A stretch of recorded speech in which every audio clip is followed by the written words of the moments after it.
YouTuber Atta Halilintar membeberkan kondisi terkini dirinya yang positif COVID-19. Terhitung sudah hari ketiga suami Aurel Hermansyah harus diisolasi sejak mengumumkan dirinya terpapar COVID-19. Ini adalah kali kedua Atta Halilintar dinyatakan positif COVID-19.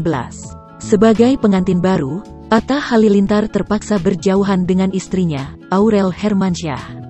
Melalui Instagram Stories-nya, Atta Halilintar membagikan aktivitasnya saat diisolasi secara mandiri. Terlihat, Atta Halilintar pindah kamar isolasi ke lantai atas rumahnya. Pindah isolasi di atas, tulis Atta Halilintar dikutip tribunwow.com dari Instagram Stories-nya @atta_halilintar, Sabtu, tanggal 24 April tahun 2021. Atta Halilintar terpaksa pindah ke studio karena Aurel tidak mau pindah. Aurel tetap berada di kamar bawah setelah disterilkan terlebih dahulu. Pasalnya, Aurel Hermansyah tak berani tinggal di kamar atas. Dibantu beberapa orang ber-APD lengkap, Atta Halilintar tampaknya hanya akan bertemankan televisi besar. Kencing dulu guys. Kencing bau begini.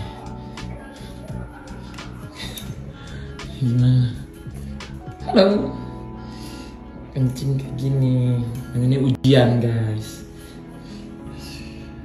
Gimana ya naruhnya di mana ya? Sini. Sini kali ya. Oke. Berarti gini ya. Oke, diam. Aku harus keluar kamar karena kamarnya harus dibersihin. Jadi aku akan memakai APD dan kamarnya ini mau disemprot.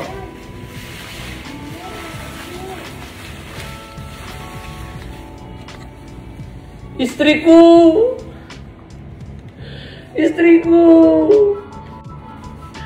lihat guys, ini istriku,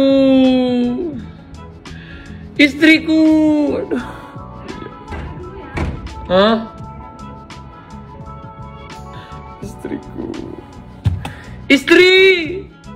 Istri jangan tinggalin aku.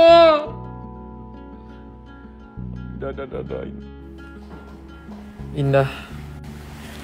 Sekarang baru pindah isolasi mandiri di kamar atas di studio.